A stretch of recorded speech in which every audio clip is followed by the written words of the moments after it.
Bonjour et bienvenue pour notre culte hebdomadaire. Bonjour aussi à tous ceux qui nous suivent derrière leur écran. Vous savez, nous vivons dans la période la plus enthousiasmante qu'il existe, l'après-Pâques. Qu'est-ce qu'ils étaient tristes, les disciples, ces derniers jours, les jours où Jésus était dans le tombeau. Et puis, quel éclat de joie! Il est sorti du tombeau. Alléluia! Partageons cette joie ce matin. Annonçons ensemble par ce premier cantique, il est sorti du tombeau. Je vous invite à chanter.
Je vous invite à la prière.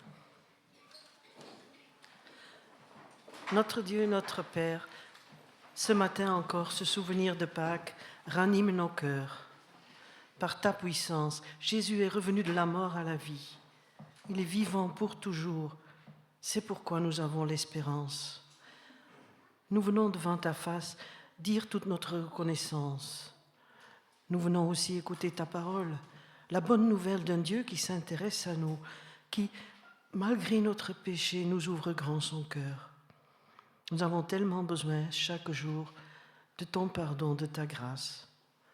Ce matin, nous voulons fixer nos yeux sur toi, laisser à tes pieds nos fardeaux et t'exprimer notre reconnaissance et notre foi. Oui, Jésus est Seigneur. Amen. Je vous lis un passage de l'Épître aux Philippiens, chapitre 2, verset 6. « Il possédait depuis toujours la condition divine, mais il n'a pas voulu demeurer de force l'égal de Dieu. Au contraire, il a de lui-même renoncé à tout ce qu'il avait et il a pris la condition de serviteur. Il est devenu homme parmi les hommes. Il a été reconnu comme homme. Il a choisi de vivre dans l'humilité et s'est montré obéissant jusqu'à la mort sur une croix. C'est pourquoi Dieu l'a élevé à la plus haute place et lui a donné le nom supérieur à tout autre nom. Il a voulu que, pour honorer le nom de Jésus, tous les êtres, dans les cieux, sur la terre et sous la terre, se mettent à genoux et que tous proclament à la gloire de Dieu le Père. Jésus-Christ est le Seigneur. Je vous invite à le dire par ce cantique qui suit, qui dit justement « Il est Seigneur ».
Nous venons de chanter « Que règne enfin sa majesté » et nous pouvons y contribuer, chacun, chacune, même les plus petits des enfants.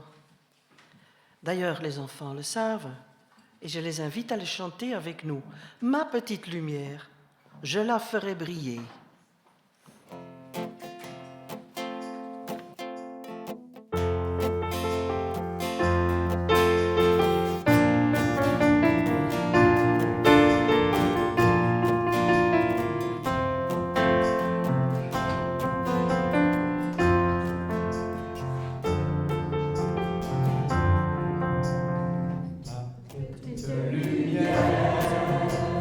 Je la ferai briller.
J'invite les enfants à rejoindre maintenant leur salle pendant que nous poursuivons notre louange à notre Dieu.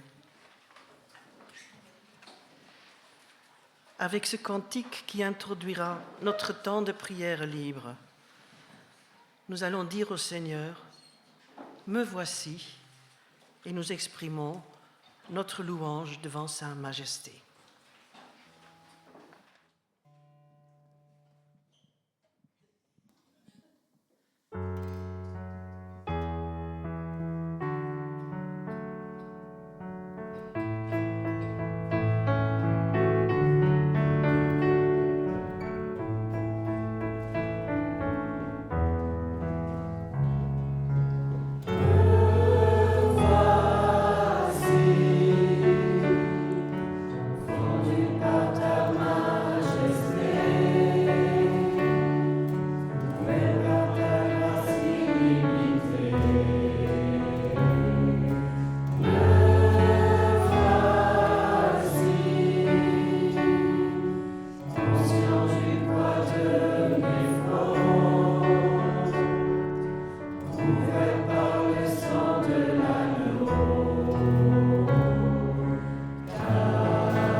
Je vous invite à prier, vous pouvez vous asseoir.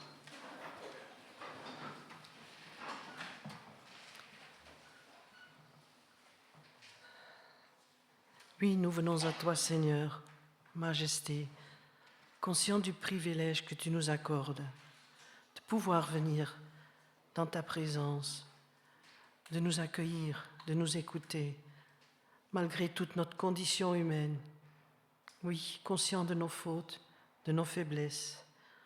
Alors sois loué, Seigneur, pour ton grand amour, pour ta patience, pour ta compassion. Oui, ton amour surpasse de loin notre entendement. le plus grand amour nous est donné. Merci Seigneur Jésus pour ton sacrifice. Merci Père, tu nous as donné Jésus. Tu nous donnes aussi ton Esprit Saint. Sois loué parce que tu n'abandonnes pas ce que tu as créé, ni ton plan éternel. Et toutes tes promesses sont oui et amen en Jésus. Loué soit ton nom, Seigneur Dieu.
Oui, Seigneur, tu es notre joie.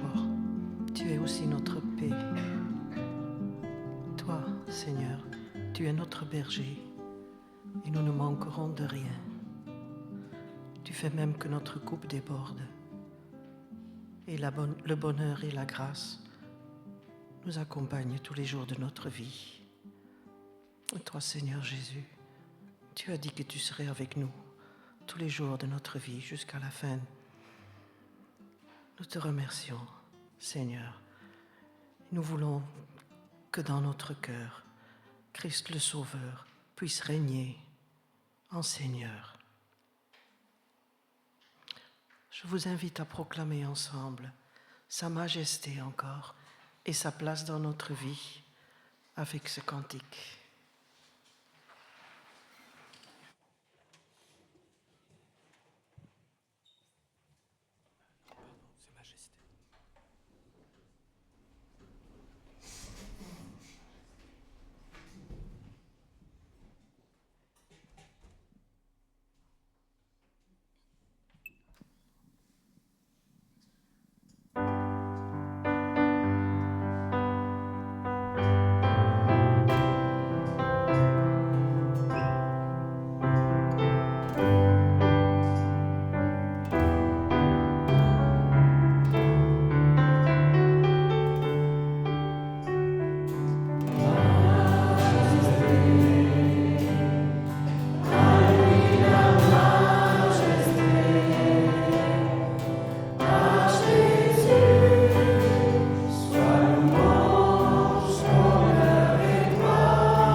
Vous asseoir. Je laisse maintenant la place à Guy qui nous apportera le message.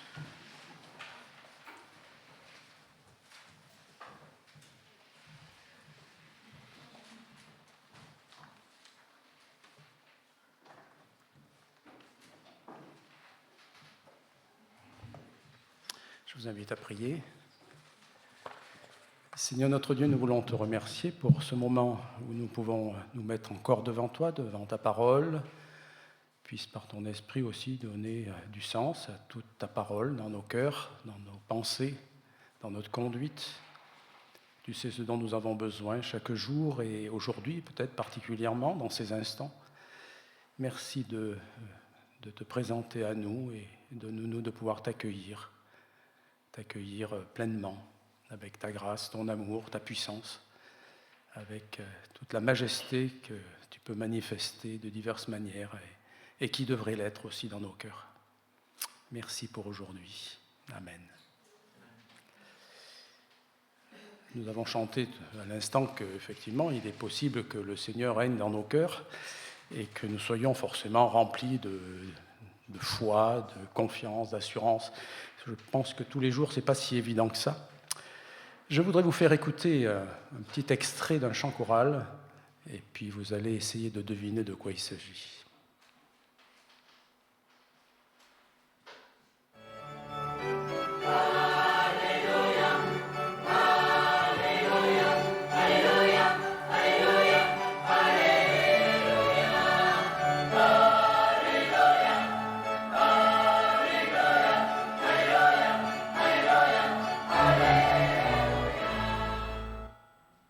Alors, comment ? Handel, vous êtes tous d'accord ? Personne n'a d'autre avis ? Voilà, effectivement, c'est Handel qui a écrit cet oratorio, ce chant choral. Il m'est arrivé, quand j'étais plus jeune, de chanter ce chant choral avec la faculté de théologie. Et on se baladait en France, en Suisse, entre autres, pour exprimer justement ce qui était contenu dans ce chant choral. C'est donc l'œuvre de Handel. Mais pour en arriver là, Handel n'a pas été toujours habité d'enthousiasme. Et je voudrais vous livrer un peu ce témoignage que j'ai pu découvrir, écrit dans Google, notre ami, pour pouvoir justement sentir un peu comment il en est arrivé là. Nous sommes en hiver 1741, un hiver glacial, une nuit dans Londres. Un homme au dos voûté erre dans les rues, c'est Georg Friedrich Handel. Il a vécu de gloire, mais voici qu'il traverse une période de découragement profond, dû à l'abandon de ses sponsors et aussi au fait qu'il a été diminué physiquement suite à une hémorragie cérébrale survenue 4 ans plus tôt, ne pouvant alors ni marcher, ni bouger sa main droite. Toutefois, après une cure thermale, il a pu retrouver l'usage de ses doigts et un peu de mobilité. Le voilà donc en train de marcher dans les rues de Londres. Soudain, il perçoit la façade d'une église.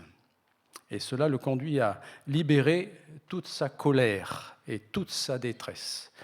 Voilà ce qu'il écrit et ce qu'il dit, qui exprime justement cet état dans lequel il se trouve, qui se rapproche un peu de ce que Jésus lui-même, parfois, vous allez l'entendre, a pu dire.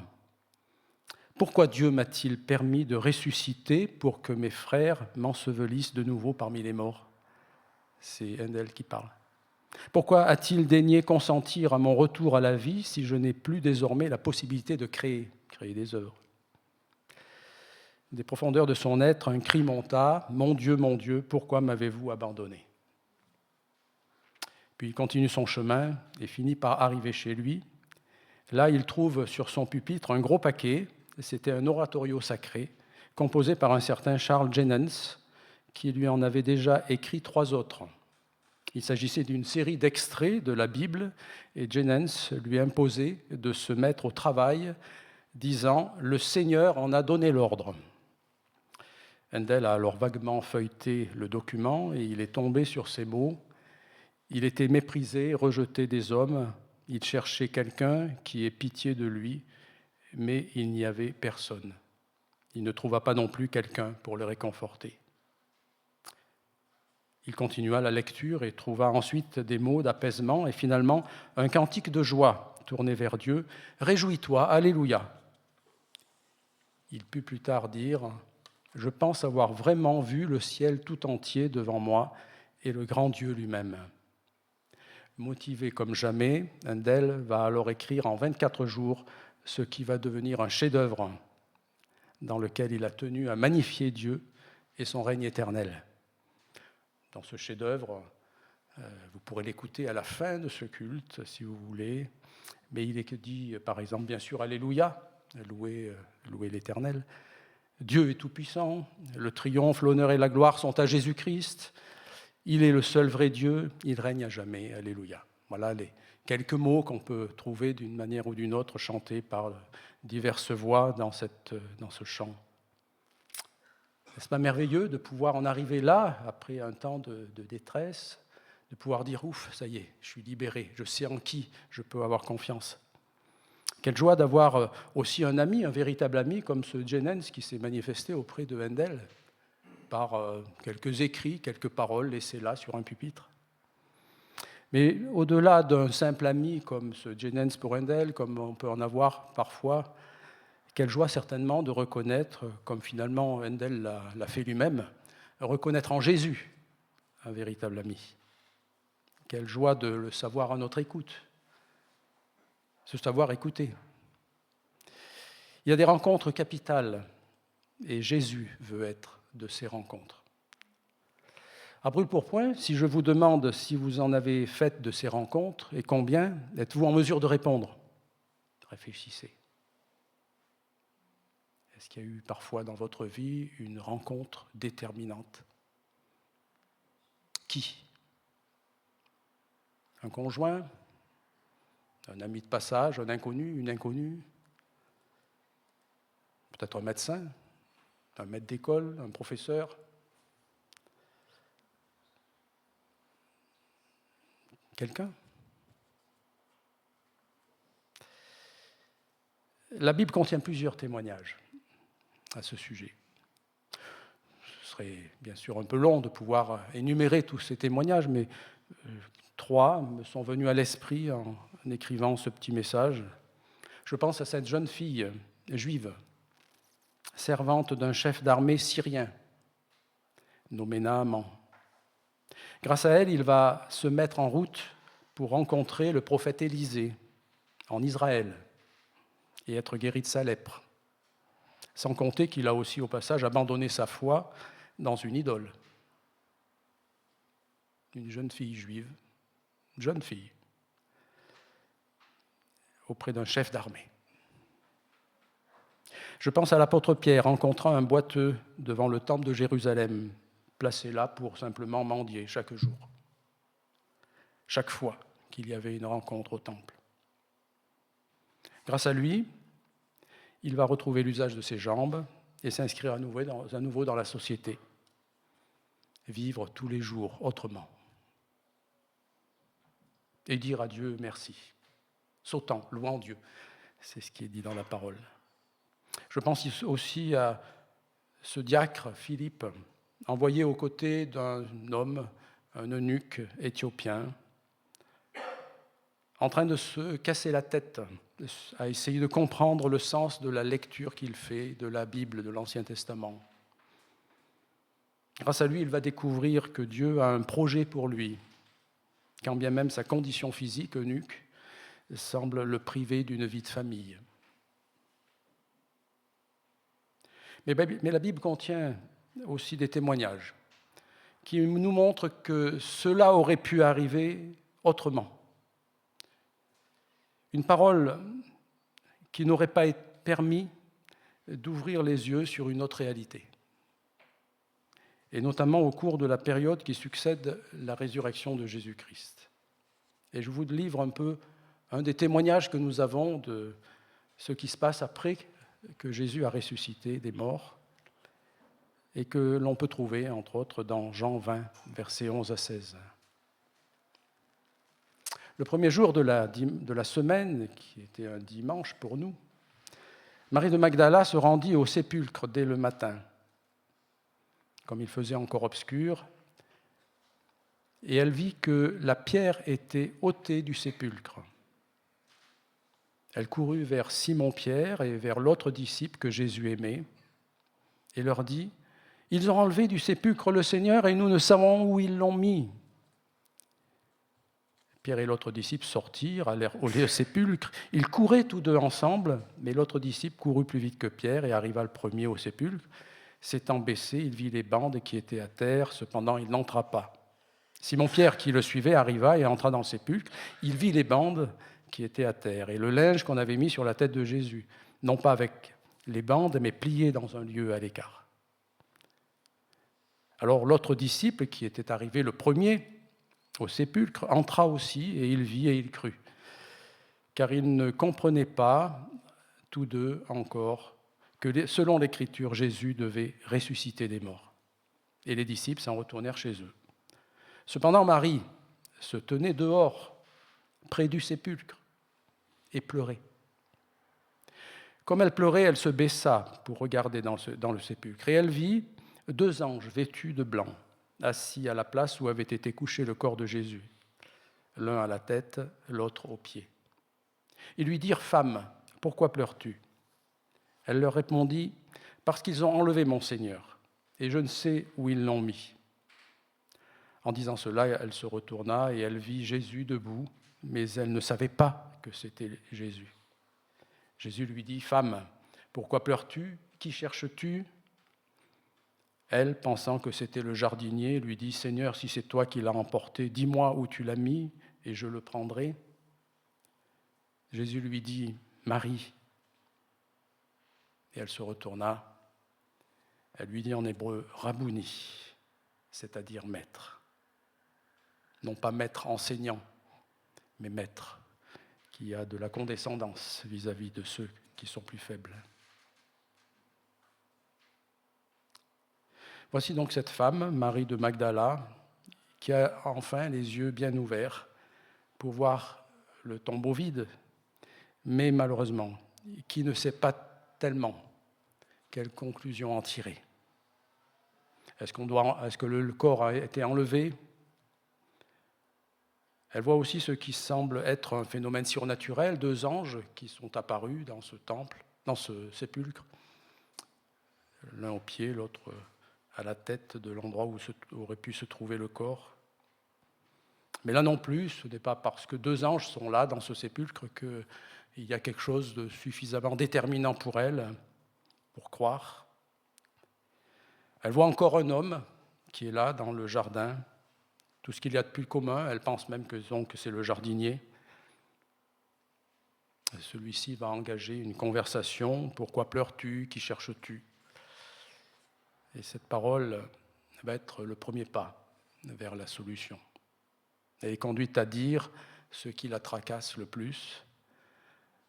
Celui qu'elle va reconnaître comme Jésus ne fait que l'appeler Marie. Et cela suffit. Elle sait que c'est son maître chéri, celui qui lui avait redonné espoir quelques mois plus tôt, lorsqu'elle avait été délivrée de 7 démons. Jésus était donc là au moment du découragement de cette femme. Je dirais même plus que Dieu était là dans la présence des anges. Et pourtant, les premières impressions n'ont pas été déterminantes. Remarquez au passage que même des événements surnaturels, comme les 2 anges qui sont apparus, ne sont pas suffisants. On recherche parfois nous-mêmes des phénomènes extraordinaires. Il faudrait des choses déterminantes de cet ordre pour croire. On peut être à l'affût de miracles, de guérisons, peut-être même d'une prière d'adoration qui devrait durer toute une nuit, voire toute une semaine, comme si c'était là que forcément Jésus allait se manifester. Pourquoi pas ? Mais ce n'est pas le seul chemin. Et Dieu nous connaît.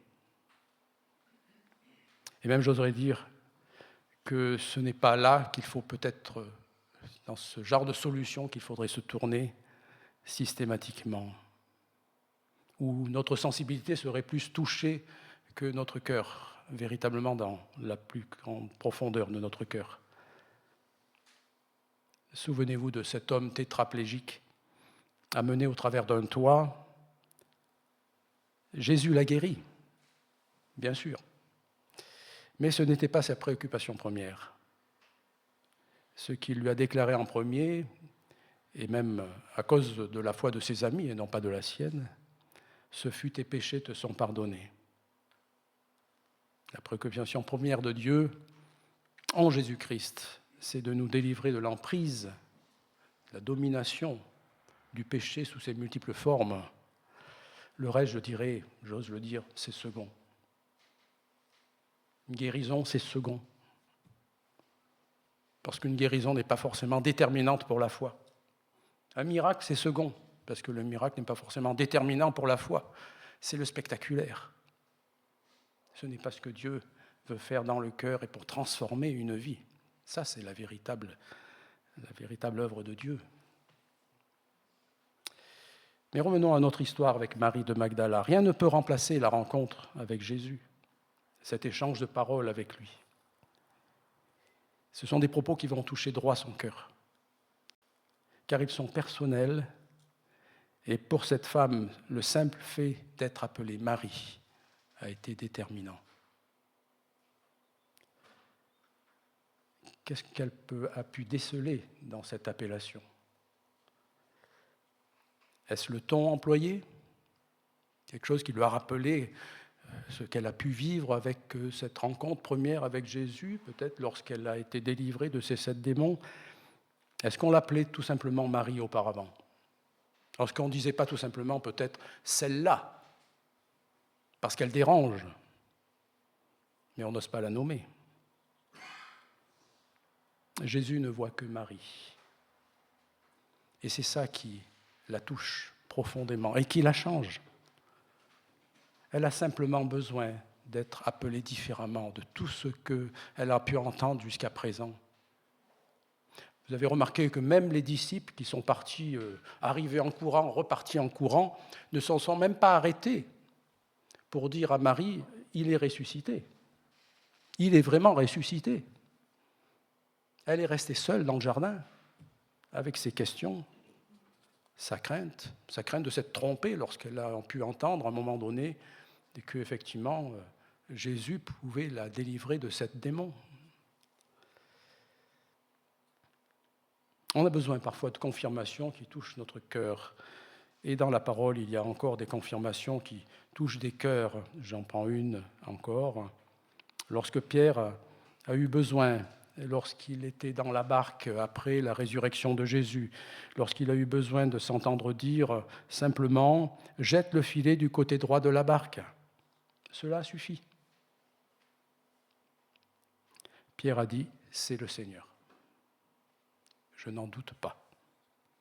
Il s'est jeté à l'eau, enthousiasmé par ce moment particulier qu'il venait de vivre, pour se rendre auprès de Jésus.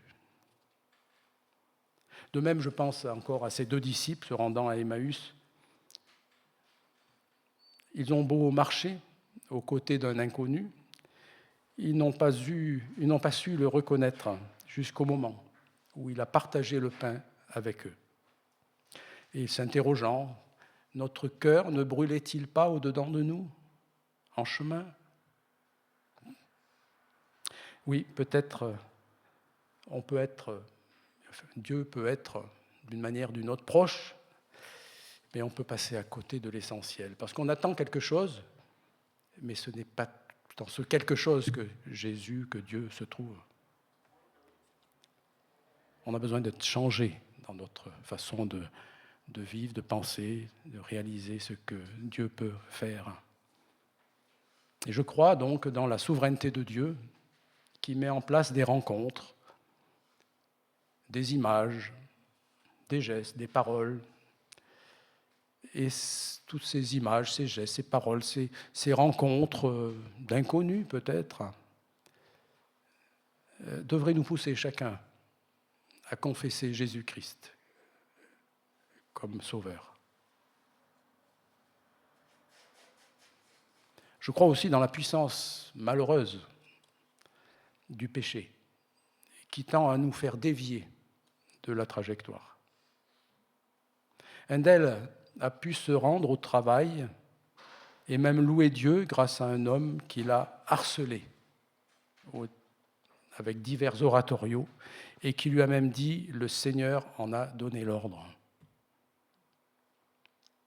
Il savait qu'il pouvait parler ainsi à Handel. D'autres auraient pu peut-être utiliser des mots identiques, mais ce n'était pas le même personnage. Jensen s'est senti l'autorité de dire, là où d'autres auraient pu user de certains mots, certaines expressions semblables, mais qui n'auraient jamais pu avoir la même autorité dans Handel. Tout comme Jésus a pu se permettre de dire simplement « Marie », ça venait de Jésus. Personne d'autre aurait pu dire de la même manière que lui. Et cette femme a été habitée d'une nouvelle assurance. Tout comme Jésus a pu se permettre de dire « Jette le filet à droite » à un homme fatigué par une nuit, sans avoir pu pécher quoi que ce soit. Tout comme Jésus a pu se permettre de rompre le pain avec 2 de ses disciples, qui ont été bien sûr troublés, comme beaucoup d'autres, par les événements récents du tombeau vide. Tout comme Jésus a pu se permettre de nous dire tout simplement, et ça ne vient pas d'un homme, repentez-vous, repens-toi, le royaume de Dieu est proche. Qui en peut entendre ce genre de discours? Notre Seigneur nous montre qu'il nous connaît bien. Il sait ce qui ne va pas. Il sait ce qui fait obstacle à notre bonheur. Il sait personnellement ce qui peut nous permettre de réagir et de le reconnaître comme Seigneur. Puissions-nous, et d'une, ne pas faire les sourds, et de 2, entretenir une intimité suffisante avec lui, pour que même lorsque il y a des choses difficiles à vivre, nous puissions avoir ce chemin tracé, de pouvoir se tourner vers Jésus, vers Dieu, attendre de lui quelque chose, ne pas désespérer, être prêt à entendre ce vers quoi il nous conduit. Et puis, notons au passage que la plupart du temps, il ne se rend pas sur un terrain surprenant, inconnu. Bien souvent, c'est un chemin commun. C'est le lieu où nous habitons, c'est la ville où nous habitons, c'est le quartier où nous habitons, c'est le travail que nous faisons habituellement. Mais dans ce lieu commun, Jésus se trouve. C'est un chemin à notre portée. Ce n'est pas un chemin imaginaire, il faudrait que ce soit dans telle condition, dans tel environnement, dans telle circonstance. Et là, oui, je croirai. Non, Dieu se manifeste dans un lieu commun. Heureusement. La plupart du temps, c'est un lieu commun que nous vivons. Et c'est dans ce lieu commun que Jésus se trouve. Pas besoin d'aller chercher au bout du monde. Et il faut peut-être se l'entendre dire et pouvoir le communiquer aux personnes qui cherchent à tout prix à faire plein de choses ou à aller partout, cherchant et puis finalement restant insatisfaits. Entendons ce qui se passe avec Marie dans un lieu commun, avec des questions, mais dans ce lieu commun où elle trouve réponse. Ne nous imaginons pas que les choses surnaturelles, extraordinaires, sont déterminantes, mais attendons-nous à ce que le Seigneur puisse faire son œuvre dans nos lieux communs. Amen. Et je vous invite à prier. Oui, Seigneur, tu nous connais personnellement, nous sommes tes créatures. Il y a parfois parmi tes créatures celles qui se posent la question, mais pourquoi suis-je sur terre ? Peut-être que cette question même a pu intervenir d'une manière ou d'une autre dans nos vies. Et quel sens a notre vie ? Et puis plein d'autres questions qui peuvent tellement peut-être nous semer le doute sur ce qu'il convient de faire, ce qu'il convient de ne pas faire, ce qui est juste, si Dieu existe même. Mais Seigneur, tu connais tellement tes créatures que tu es venu toi-même semblable à une créature, en Jésus, pour que nous puissions déterminer qu'effectivement nous ne sommes pas isolés dans ce monde, sur une planète, mais que nous sommes le fruit de ton amour, et que si nous sommes le fruit de ton amour, tu ne tiens pas à nous abandonner. Permets que ce matin encore, nous puissions d'autant plus apprécier cette relation que tu as voulu bâtir avec nous particulièrement, même s'il y a des choses qui nous semblent totalement surprenantes, étonnantes, création sur une planète. Donne-nous, Seigneur, de pouvoir apprécier cette relation que tu as voulu bâtir avec nous, confirmée par Jésus-Christ ressuscité, où le mal n'est plus en mesure de dominer parce que tu y as mis un terme. Et donne-nous de savoir être attentifs pas à pas, jour après jour, à cette vie que tu nous offres et que tu nous donnes extraordinaire. Et d'autant plus extraordinaire lorsque nous sommes libérés de l'emprise du péché, de ce poids, de ces fardeaux, de ces mauvais choix qui peuvent avoir tellement de conséquences et qui pourraient nous dire « ta vie est finie ». Merci Seigneur parce que toi tu es le ressuscité, tu es le vivant et tu nous donnes aujourd'hui encore d'entendre que rien n'est fini avec toi. L'éternité nous est ouverte. L'éternité de joie qui commence aujourd'hui par ton Esprit Saint en nous.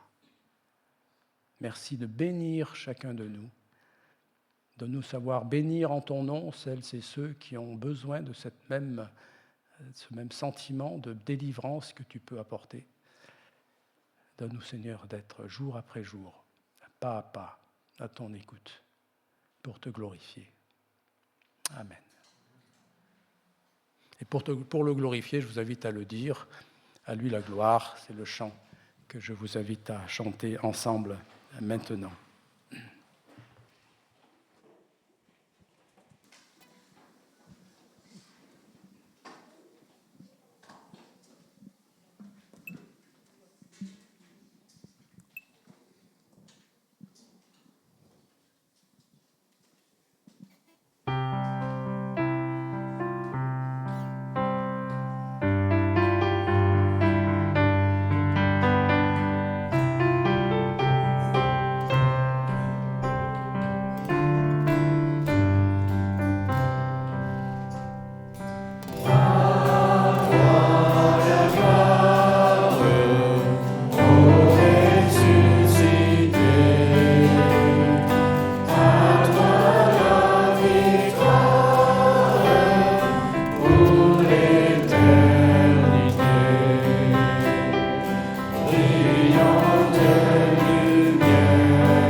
Cesse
célébrer la gloire de Dieu et pour l'éternité, déjà maintenant nous avons un témoignage à rendre de gloire à notre Seigneur et c'est notre témoignage. Et le Seigneur nous attend dans ces moments particuliers de la vie où parfois il est nécessaire de dire notre foi nettement, clairement, dans des lieux obscurs, auprès de personnes obscurcies par différentes choses. Et le Seigneur veut faire son œuvre en chacun et peut faire son œuvre au travers de nous. Le Seigneur a permis justement de faire en sorte que nous puissions conserver cette optique, cette vision de gloire tout au long des jours et chaque fois que nous pourrons nous rencontrer ensemble et jusqu'à son retour. Et justement, c'est une tradition dont parle Paul. Et cette tradition, c'est celle du repas de la Cène. Dans 1 Corinthiens 11, verset 23 suivant, il dit aux Corinthiens, « Voici la tradition que j'ai reçue du Seigneur et que je vous ai transmise. Le Seigneur Jésus, dans la nuit où il fut livré pour être mis à mort, a pris du pain et après avoir prononcé la prière de reconnaissance, il le rompit en disant, « Ceci est mon corps, il est pour vous, et faites ceci en souvenir de moi. » De même, après le repas, il prit la coupe et dit, « Cette coupe est la nouvelle alliance, scellée de mon sang. Faites ceci toutes les fois que vous en boirez, en souvenir de moi. » Donc chaque fois que vous mangez de ce pain et que vous buvez de cette coupe, vous annoncez la mort du Seigneur, et ceci jusqu'à son retour. Voilà la tradition que Paul a tenu à rappeler aux Corinthiens, que je vous invite à entendre encore aujourd'hui. C'est une tradition bien nécessaire peut-être à entendre, mais que nous puissions la vivre pleinement. Je vous invite à prier. Oui, notre Dieu, nous voulons te remercier pour ce temps particulier que nous pouvons vivre ensemble. Ça a été une démonstration éclatante de ta présence, de ressusciter avec ces deux disciples d'Emmaüs. Ça a été un moment particulier, c'est vrai. C'est un moment particulier que nous invite à vivre maintenant, en nous souvenant de cette alliance que tu as voulu tisser entre toi et nous. Un peuple nouveau par ton sang. Un peuple qui dépasse les frontières que l'on peut, nous, humains, établir entre les pays. Merci de ce que, Seigneur, cette alliance nous donne de pouvoir savoir que nous avons un ami en Jésus, que nous ne sommes pas simplement des élèves qui faisons face à une parole, un enseignement, non, que nous sommes avec toi un ami, comme tu l'as dit à tes disciples, vous êtes mes amis, vous n'êtes plus mes disciples, mes esclaves. Merci de ce que, Seigneur, aujourd'hui, nous puissions savoir qu'ensemble nous formons ce peuple, un peuple divers, fait de personnes auxquelles nous n'aurions même pas pensé, mais grâce à toi, qui peut être ton peuple, un peuple que tu veux sur cette planète, que tu veux au milieu des nations, pour dire qu'effectivement tu es mort, que tu es mort pour notre salut, que tu as versé ton sang pour notre salut, mais que tu es aussi ressuscité, et que tu es dans la gloire, et même que tu pries pour nous encore, comme un avocat auprès du Père. Merci de ce que, Seigneur, aujourd'hui, chacun de nous peut prendre position devant toi en disant, oui, c'est toi mon ami, c'est toi mon Seigneur, c'est toi mon Sauveur, c'est toi ce qui est le plus précieux pour ma vie, c'est toi qui as donné du sens et qui donne encore du sens à ma vie, c'est toi que je veux, auprès de qui je veux être tout au long de ma vie terrestre. Veuille bénir ces moments, Seigneur, pour chacun de nous. Apporte-nous paix, joie, assurance, que tu puisses être glorifié. Amen. Est-ce que José, tu peux venir m'aider pour ce service de la table? Je demande à Jenny également, Lilian également, si tu veux venir.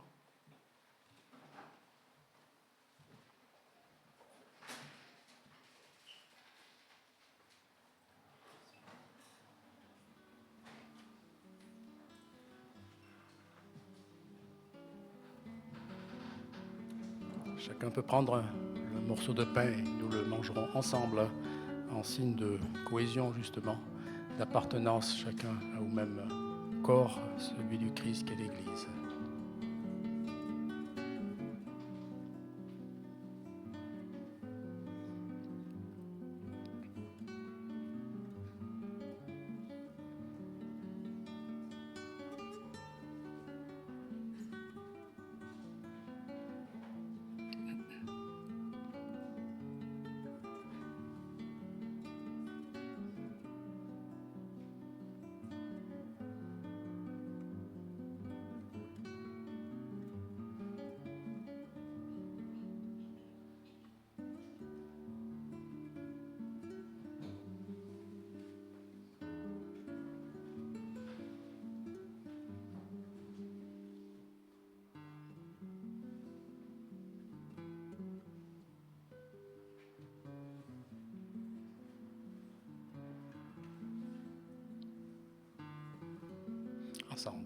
prenons ce pain en signe d'appartenance au corps du Christ.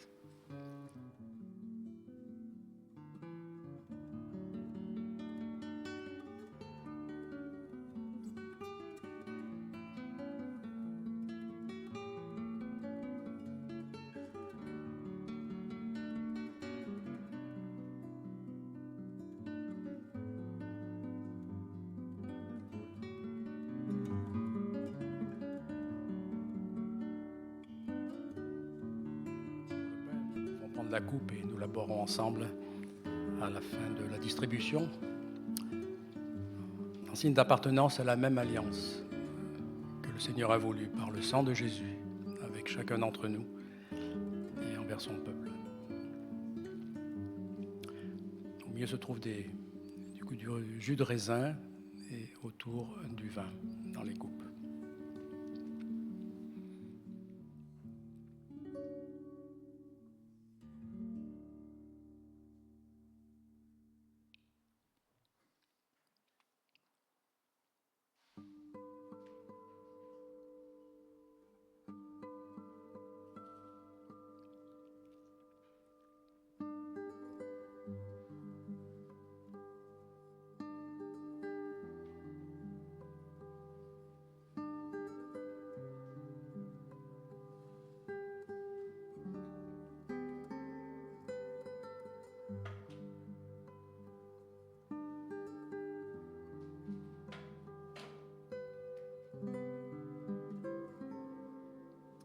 Ensemble, buvons à cette coupe qui signifie que nous sommes dans cette alliance particulière que le Seigneur a scellée par son sang.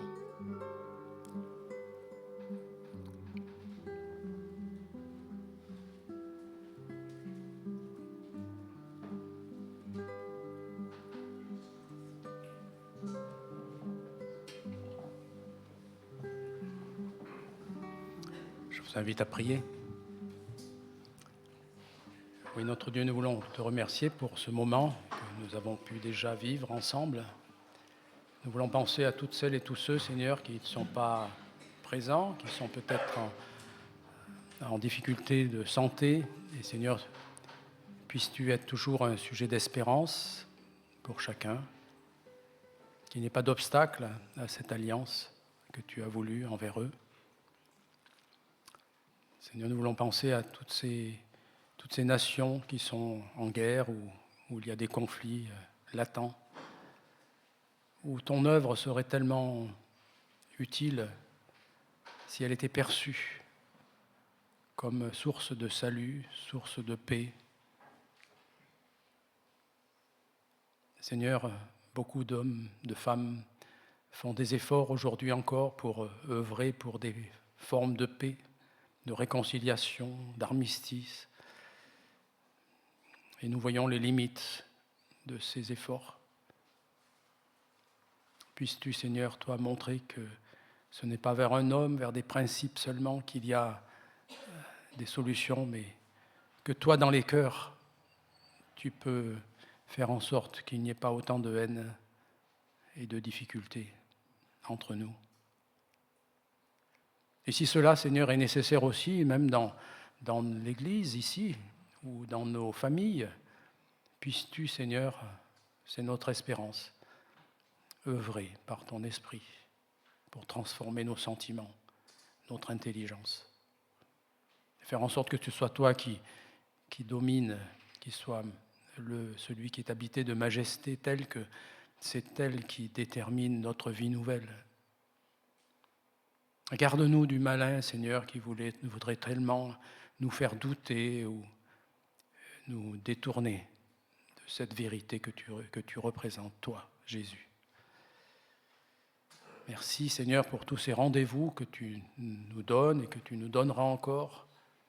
Pardon si parfois nous sommes hésitants pour venir ou pour tout simplement accéder à des formes de vérité que tu donnes à travers ta parole, les méditations qui sont données. Donne-nous, Seigneur, parfois peut-être de nous faire violence, peut-être d'entendre de la part de quelqu'un, d'un ami, c'est un ordre, vas-y. Parce que, Seigneur, tu connais mieux que nous ce dont nous avons besoin. Merci de nous donner à chacun de savoir que nous sommes au bénéfice de ta grâce en Jésus et que ta paix, la paix que toi seul peux donner, apporte vraiment une réconciliation avec toi, avec nous-mêmes, entre nous, unique. Merci pour ce shalom, cette paix que tu offres. Amen. Je laisse Lucie poursuivre ce temps de culte.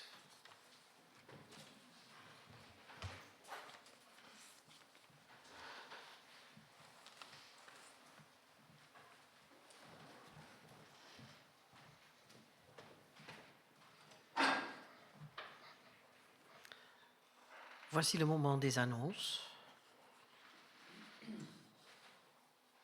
Aujourd'hui, il y a un culte pour les jeunes à midi. Demain, lundi, il y a groupe de maison à Bergerac chez Guy et Cécile à 20h15. Jeudi, c'est le groupe de maison à Roumagne chez Evelyne et Jackie à 20h. Vendredi à 10h30 chez Peter, Anglophone Fellowship Group. À 14h, rencontre au féminin ici à l'église. Samedi 8h30, Men's Breakfast, encore chez Peter. Et à 14h, répétition de l'équipe de louanges, ici à l'église.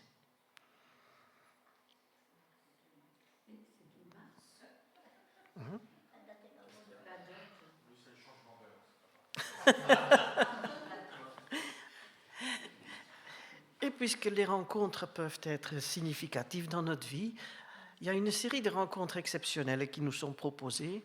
Plusieurs randos vont être organisés dans la région, ouvertes à tous, que du bonheur. Et la première est prévue à Lanquet, entre le 15 et le 19 avril. C'est la première semaine des vacances de Pâques, mais le jour exact, ça dépendra de ce que M. Météo nous annoncera. Et Guy vous enverra les précisions nécessaires.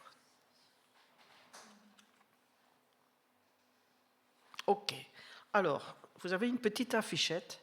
Aujourd'hui, c'est la journée de la mission dans notre union d'église.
à part, évidemment, ce que le président veut nous dire. Il y a l'Assemblée générale de l'entraide mercredi à la Maison des syndicats à Bergerac. L'Assemblée générale de l'entraide protestante mercredi à partir de 19h, début de la GSI 20h, à la Maison des syndicats à Bergerac. Ok. Jean-Patrick? Notre annonce aussi, c'est jeudi soir, c'est à 20h30. Il y a Alain et Marion Combe, je ne sais pas si quelques-uns le connaissent, qui sont à Chamiers, à l'église de Chamiers. Alain et Marion Combe, ce sont des théâtreux et maintenant qui œuvrent pour le Seigneur. On les connaît. Ils sont intervenus aussi au niveau du Paris des Arts et ils sont installés à Albi. Voilà. Et donc jeudi 20h30. Voilà. Et je crois qu'ils travaillent aussi, je pense que Porte-Enseigne, autant que je me souviens, est venu ici. Et voilà, ils travaillent ensemble aussi avec Porte-Enseigne. Ok. Et donc c'est une pièce de théâtre? Je sais pas. C'est dans le cadre de la semaine de la lecture de la Bible, un jour sur la lecture de la Bible. Et il me semble que c'est sur Marie. Ouais, sur Marie. On ne sait pas exactement. Moi, je ne sais pas. Ok. Voilà. Voilà les idées pour la semaine. Et n'oubliez pas, en sortant, que nous avons 2 boîtes pour vos offrandes. Voilà, nous venons à la fin du culte. Merci Guy pour ton message. Et je m'imagine Marie, pleine de joie. Les marcheurs d'Emmaüs, rayonnant de joie, qu'ils ont poursuivi leur chemin en sifflant, en fredonnant ou en chantant de tout cœur leur joie immense, infinie. Chantons à notre tour toute notre joie de Pâques, de résurrection, de la présence du Seigneur qui est avec nous tous les jours, jusqu'à la fin du monde et même au-delà. Alors quelle joie immense, infinie.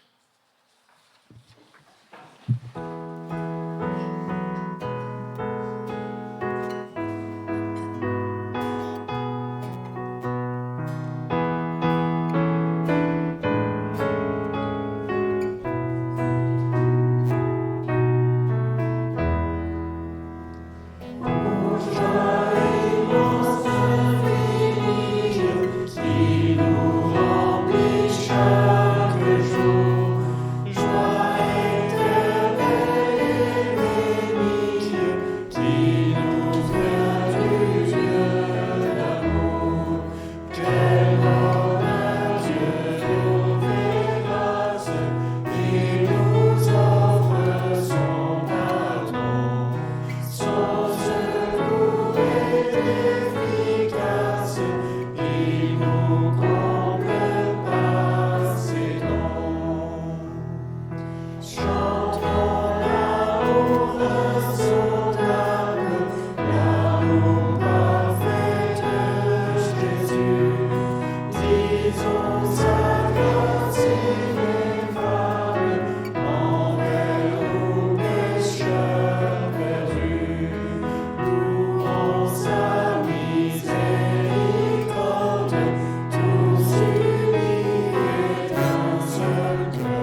ces paroles vous accompagnent cette semaine, le bonheur et la victoire en Jésus notre Sauveur. Et si votre chemin est parsemé malgré tout de malheurs et de défaites, souvenez-vous de cette parole de l'apôtre Pierre qui dit « Mais continuez à progresser dans la grâce et la connaissance de notre Seigneur et Sauveur, Jésus-Christ. À lui soit la gloire, maintenant et pour toujours. Amen. » Je vous souhaite un bon dimanche, une bonne semaine et en prime, vous avez le droit d'écouter ce beau morceau de musique de Handel. Bonne semaine.